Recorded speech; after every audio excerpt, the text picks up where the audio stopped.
Continuamos con Cerrando la Noche. Él le da mucha importancia al relato en la construcción y permanencia de las conquistas sociales. Hay un aspecto que no solo uno lo puede ver en República Dominicana, en Ecuador, en Colombia, en España, que es el papel que juegan los medios de comunicación en la construcción de ese relato.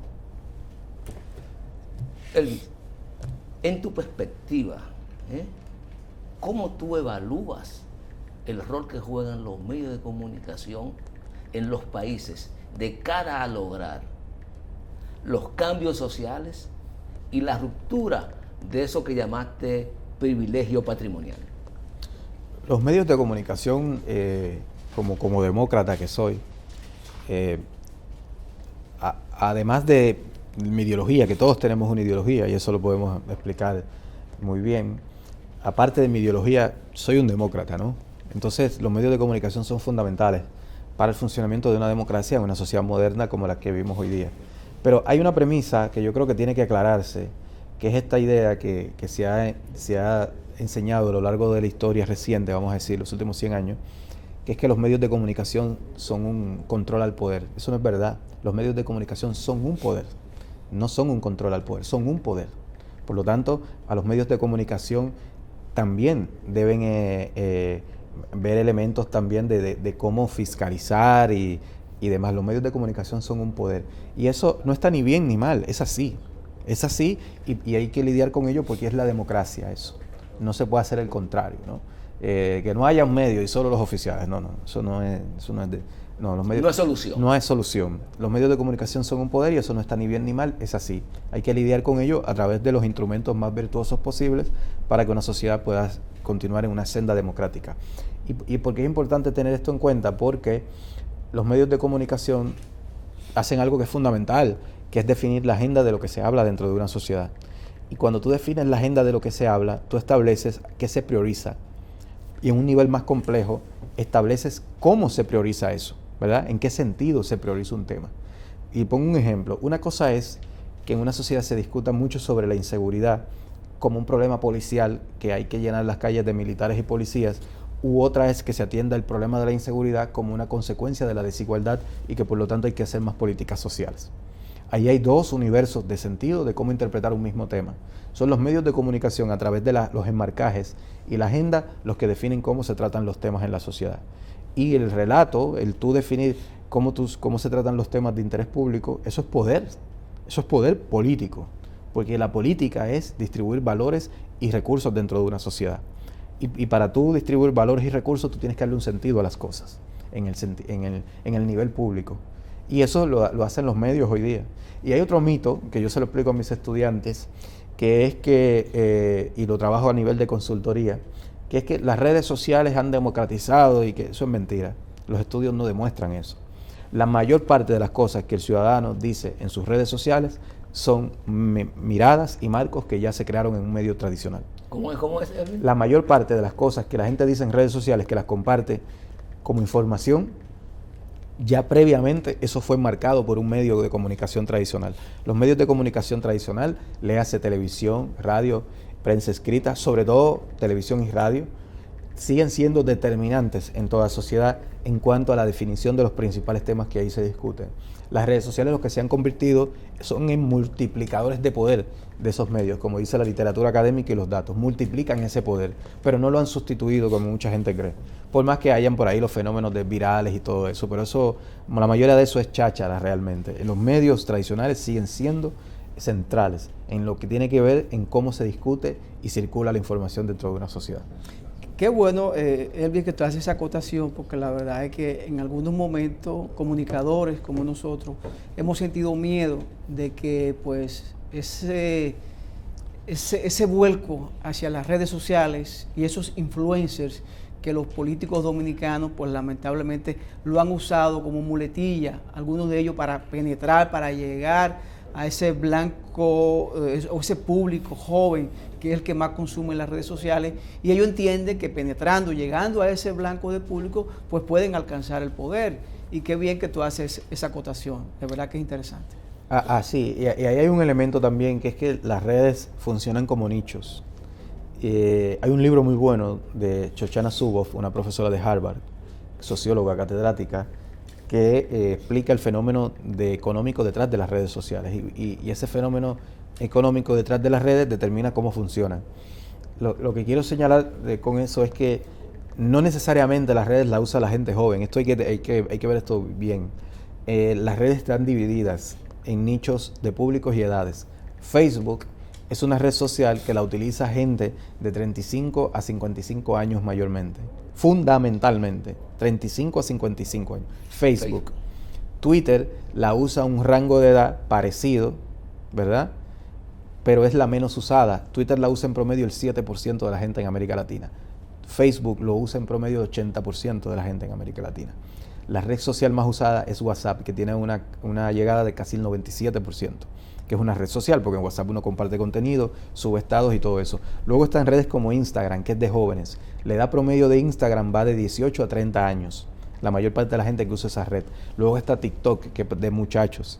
La usa mayormente gente de edades que van de 16, 17 hasta 25, 28 años. O sea, las redes son nichos. No es lo mismo Facebook que Twitter que TikTok. Y eso para comunicación política es fundamental. Cuando yo estoy asesorando a un político y haciendo una consultoría, lo que establecemos son formas de comunicar según cada red y de acuerdo a las edades de gente que usa esa red. Elvis, según tu experiencia, que vemos que has sido consultor de diferentes candidatos en diferentes países de América Latina y de Europa, ayúdanos a entender el fenómeno República Dominicana. Aquí tenemos partidos liberales, partidos revolucionarios, partidos de izquierda, socialdemócrata. ¿Cuál es de izquierda? Déjame terminar para que tú me ayudes. Socialdemócrata, pero al final cuando vemos, todos hacen lo mismo. Todos aplican la misma política, entonces no logramos diferenciar, o ellos no logran diferenciar ante el elector o ante la nación definitivamente qué son, si son de izquierda, de ultraderecha o radicales. Sí, yo decía jocosamente que cuál de izquierda, sí, porque sin duda tenemos partidos y movimientos de izquierda. Muchos he tenido relaciones de amistad con alguna gente de esas organizaciones, y son partidos que me parecen que cumplen un rol muy importante, pero siguen siendo partidos minoritarios dentro del arco político dominicano, donde lo que yo creo que lo que debemos decir, en mi opinión, en mi criterio, que los partidos mayoritarios en la República Dominicana, en el sentido de la orientación ideológica de las medidas que toman, no hay una diferencia fundamental. O sea, en la República Dominicana la política no hay un debate ideológico que determine la lucha política dominicana. No lo hay. Es una lucha por el poder, con distintas estrategias, donde la variación que uno puede identificar en los partidos mayoritarios, me refiero, es una cuestión de estilos, pero de fondo no hay una variación, porque no hay una ideología orientando la lucha política, como sí la hubo en los tiempos del profesor Juan Bosch, del doctor Peña Gómez, de Balaguer, ¿no? Que ahí había un arco ideológico. Balaguer el conservadurismo reaccionario, Peña Gómez una centro izquierda, pero también con algunos elementos conservadores, pero centro izquierda socialdemócrata, y Bosch más a la izquierda, pues también con un partido del PLD que no era policlasista, tenía elementos distintos, no había partes más de izquierda, partes menos de izquierda dentro del propio PLD. Entonces, pero ahora no hay eso. Los partidos, la lucha política en la República Dominicana es una lucha por el poder, por quién va a administrar el presupuesto público, con todo lo que eso implica en un país donde el clientelismo sigue pesando muchísimo, y con todo lo que eso implica en un país donde, como yo digo, y es algo de lo cual estoy escribiendo un texto, que es que yo le llamo que en la República Dominicana los partidos políticos se han convertido en administradores de pobreza. Lo que hacen es administrar la pobreza de una buena parte de la población, ¿no? Que cuando uno ve los datos, aproximadamente el 70% de la población dominicana tiene sueldos precarios realmente, desde el punto de vista del costo de vida dentro de nuestra sociedad. Entonces, yo lo veo ahí, ¿no? Hay una izquierda en la República Dominicana que opera como tal, piensa como tal, pero todavía es pequeña, tiene que hacer un esfuerzo muy, muy importante de acumulados, de penetrar en la sociedad para crecer, lo cual implica que no se puede hacer política como en el siglo XX, ¿no? Eso es lo primero que las izquierdas tienen que saber. En las sociedades pospolíticas de hoy tú no puedes hacer política como en el siglo XX, enarbolando los mismos discursos de izquierda para sociedades que eso no le importa. Entonces, eso por un lado, y por otro, lo que ya decía, ¿no?, de partidos mayoritarios que no tienen una diferencia ideológica fundamental, tienen diferencias de estilos. Quizá equivocadamente yo he estado planteando lo siguiente, que el desafío del movimiento, o uno de ellos, el movimiento progresista y de izquierda en la República Dominicana, es entender que va a conectar con la gente a partir de la demanda de cumplimiento de derechos, no a partir de la ideología per se. ¿Quiere decir esto que la ideología no sirve? Es importantísimo para posteriormente canalizar la concreción de los derechos de la gente. Pero para conectar con la gente no puede ser sobre la base del debate ideológico, sino sobre la base de demandar cumplimiento de derechos que ya la gente es titular. ¿Cómo interpreta esto? Coincido en general, sin embargo, yo creo que hay otros elementos ahí que pueden ser muy importantes. Uno de ellos es que manejar el criterio de que las sociedades de hoy no son ideológicas tiene que tener ciertas precisiones, por lo siguiente, y que esto se ve en estudios cuando uno trabaja, por ejemplo, en una campaña. La gente hoy día no vota por una orientación ideológica, vota mayormente por causas y por cuestiones de su vida cotidiana, contingente. Pero ¿qué pasa? La forma en que la gente asume una causa tiene una orientación ideológica. Hoy hay mucha ideología en la sociedad, pero no una ideología explícita, porque vivimos en sociedades muy individualizadas. Entonces, ¿qué quiere decir eso? Que hay un nivel muy importante de cómo tú construir un relato donde tu ideología pueda penetrar en la sociedad de una manera orgánica, en función de cómo la gente piensa y siente las cosas hoy día. Yo con el asunto de garantizar derechos, yo estoy de acuerdo, es una premisa básica de cualquier persona que se considere demócrata y progresista, pero también volvemos a lo mismo. O sea, tienes que tener una agenda sobre derechos, pero con un relato que conecte orgánicamente con la gente. Y tienes que hacer una política, digamos, a nivel territorial, de presencia, y de una serie de lo que yo le llamo innovaciones políticas que son muy importantes. Si no, no vas a conectar con las personas, ¿no? También hay otra parte que yo creo que es muy importante, que tiene que ver con en qué medida se puede hacer los sectores que llamamos de izquierda, ¿verdad?, pertinentes frente a los desafíos de la gente concreta en la mayoría de la población dominicana, ¿no? Lo cual implica una cuestión territorial que ya decíamos, y lo cual implica algo que en la izquierda dominicana no lo hablan, y yo creo que están muy equivocados, que es la cuestión de poder mediático. Tienes que construir hoy día un ecosistema mediático para que tus ideas circulen de la mejor manera en la sociedad y tú tengas la mayor capacidad posible de instalar y colocar agenda dentro de la sociedad. Agenda a partir del significado que tú le das a los temas y del significado que le das a las soluciones que se discuten en la sociedad, y que ese ecosistema mediático pueda servir en un momento dado, que es el momento donde eso se politiza, como un mecanismo, una vía para la gente traducir políticamente su molestia. Tiene que construirse ecosistemas mediáticos, y eso no funciona con cada fulano por ahí diciendo una cosa individual, sino una cuestión mucho más coherente, mucho más técnica, que conecte con la gente, bien hecha, etcétera. Entonces yo creo que es por ahí el asunto. Es decir, y resumo, hoy día no es que no haya ideología, hay muchísima ideología. Yo tengo una tesis particular, que la trabajo en un plano más académico, de que para mí hoy hay más ideología que nunca. Lo que pasa es que nada más hay una hoy día, que es la ideología neoliberal, que es la que permea y acapara todo. Hoy día son muy ideológicas las sociedades. No obstante, la clave está desde un punto de vista político, de relato, cómo tú creas un relato que conecte con eso que mueve hoy día a la gente, donde tu ideología se haga pertinente a través de hacerlo bien, esa comunicación, hacer bien tus armados políticos y tener incidencia mediática. Bueno, pusiste ahorita un ejemplo, Giovanni, del puente, que hay dos visiones. Igual con esto, sobre los derechos, están reconocidos, pero hay dos visiones.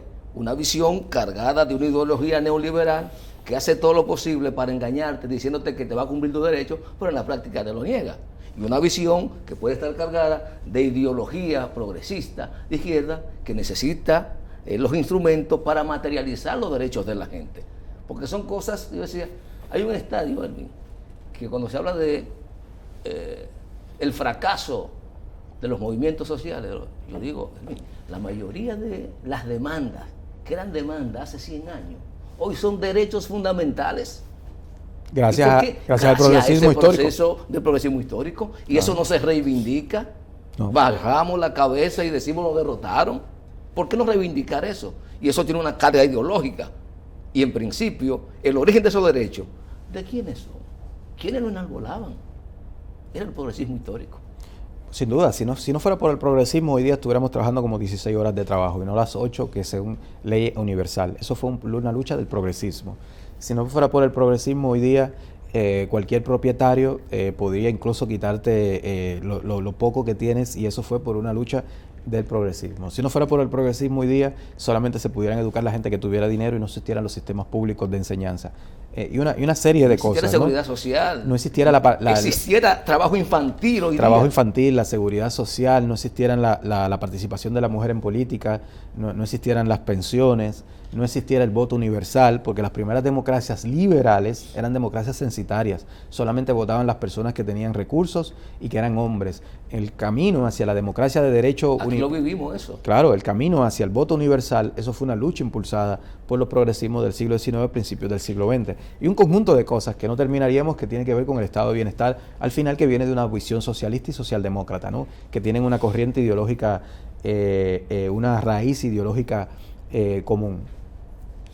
Me gustaría ya, Evelyn, para terminar ya en el plano local, ¿cuáles tú crees de los partidos del sistema están utilizando más la narrativa, están llegando más, conectando con la población, independientemente de quién está arriba y quién está abajo? Sino, vislúmbrate cuando le ha tocado a cada uno gobernar.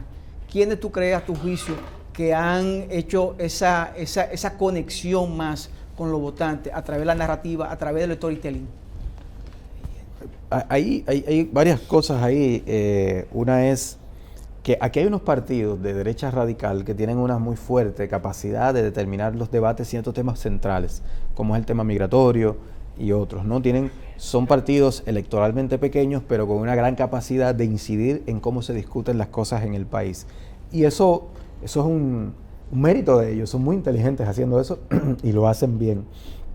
Luego está, me parece, hay un cierto ecosistema mediático que se ha creado a partir de las plataformas estas nuevas, donde sin hacer ideología explícita, penetra mucha ideología.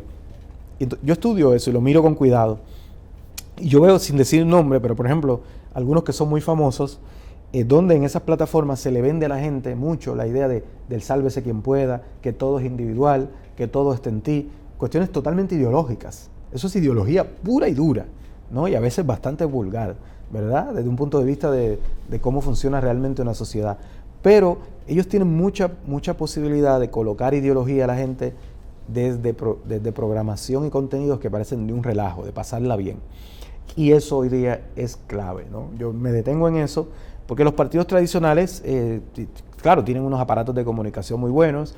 El actual gobierno me parece que tiene es muy eficiente en el plano de la comunicación, bastante, y tienen grandes aparatos, pero me detendría para terminar en esa parte de cómo ciertas plataformas de manera muy exitosa están generando contenido de entretenimiento a través del cual penetran ideología a la población.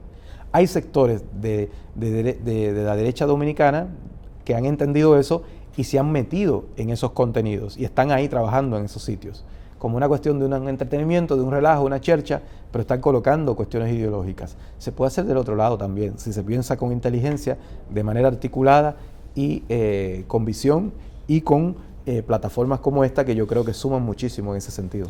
Luis, yo creo que vamos a tener que enviarle la factura a los políticos dominicanos con esta intervención tuya, porque la verdad que fue muy didáctica y sobre todo futurista para prepararlo a ellos hacia el mercado electoral que se avecina para el 2024.